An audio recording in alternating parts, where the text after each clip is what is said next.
Terima kasih Dina, ya ini bagi Anda pemirsa yang sudah dari tadi nih menanti-nantikan informasi terpopuler atau top news sepanjang hari ini dari cnbcindonesia.com.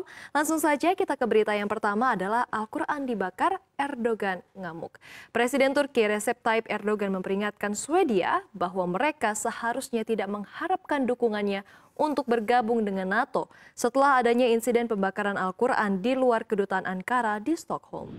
Komentar keras Erdogan ini semakin menjauhkan prospek Swedia dan Finlandia bergabung dengan aliansi pertahanan barat itu sebelum pemilihan presiden dan parlemen Turki pada Mei mendatang. Turki dan Hungaria adalah satu-satunya anggota NATO yang tidak meratifikasi keputusan bersejarah negara-negara tetangga Nordik itu untuk mematahkan tradisi non-blok militer mereka dalam menanggapi serangan Rusia ke Ukraina. Perlu diketahui, Erdogan telah menetapkan serangkaian kondisi sulit yang mencakup permintaan Swedia untuk mengekstradisi puluhan tersangka Kurdi yang dituduh Ankara sebagai terorisme atau keterlibatan dalam kudeta gagal pada tahun 2016. Sebetulnya, Swedia dengan Turki pun sejatinya telah membuat kemajuan dengan banyaknya kunjungan para menteri tinggi ke Ankara. Namun keadaan menjadi buruk ketika sekelompok kecil Kurdi menggantungkan patung Erdogan di luar balai kota Stockholm awal bulan ini. Turki lalu memanggil duta besar Swedia dan mencabut undangan ketua parlemennya untuk mengunjungi Ankara. Erdogan mengatakan pembakaran kitab suci umat Islam adalah kejahatan rasial yang tidak dapat dipertahankan dengan kebebasan berbicara.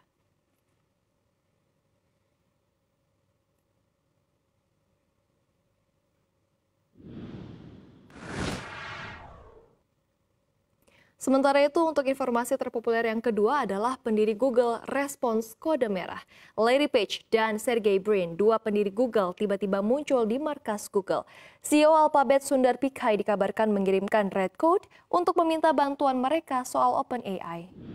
New York Times melaporkan bahwa Pichai kelabakan berhadapan dengan ChatGPT, program chat milik OpenAI yang dinilai mampu menjawab segala macam pertanyaan lebih baik daripada Google Search. Saking paniknya, Pichai meminta Page dan Brin untuk membantu mempertahankan dominasi mesin pencari Google. Keduanya padahal sudah 3 tahun tidak terlibat dalam manajemen Google, meskipun masih menempati posisi di Dewan Komisaris Alphabet. Diketahui, chatbot ChatGPT yang dikembangkan oleh OpenAI menarik 1 juta pengguna hanya dalam 5 hari. Program ini memang bisa melaksanakan perintah kompleks, namun ChatGPT juga menimbulkan kecemasan soal berita bohong. Business Insider menyatakan bahwa ahli AI menilai ChatGPT tidak bisa melakukan pengecekan fakta atas informasi yang mereka panen. Bloomberg juga menyatakan ChatGPT banyak merilis respon yang rasis dan juga seksis.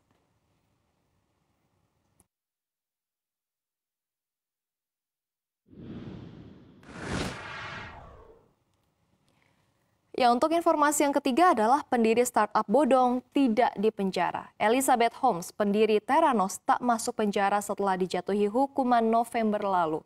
Ia diketahui masih tinggal di rumah mewah sambil mengajukan banding atas keputusan pengadilan.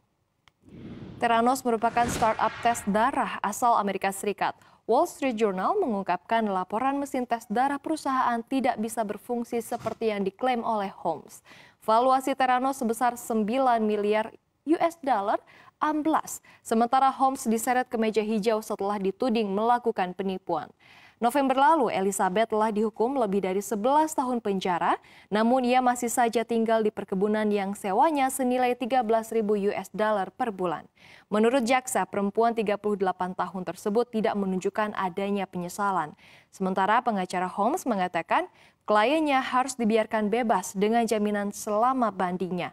Alasannya karena akan menimbulkan masalah substansial mengenai kasus yang bisa mengarah ke persidangan baru.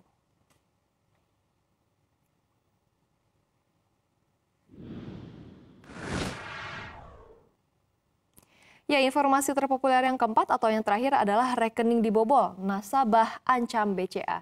Kasus pembobolan rekening Bank Sentral Asia bikin heboh lantaran dilakukan oleh tukang beca yang bernama M. Toha dan juga Setu. Sementara pemilik rekening adalah Muin Zahri dan bersiap untuk melaporkan BCA secara pidana dan perdata. Selain melaporkan BCA, Muin Zahri akan melaporkan teller BCA yang pada saat itu memberikan uang kepada Muhammad Toha dan Setu. Penasehat hukum Muin, Dewi Mahdalia, menegaskan pihaknya akan melayangkan somasi terlebih dahulu. Uang Muin yang dibobol mencapai 345 juta rupiah setelah kaget dompet berisi buku tabungan dan identitas lainnya di dompet hilang. Muin kemudian melakukan cross-check ke kantor BCA cabang Indrapura. Namun pihak bank menyampaikan sudah ada penarikan besar-besaran di Indrapura. Uang 345 juta tersebut yang dibobol merupakan hasil penjualan 2 rumah di Surabaya dan Sidoarjo dan rencananya akan dipakai untuk berobat istri Muin. Sayangnya, istri Muin meninggal dunia sebelum uang itu sempat dipakai untuk berobat.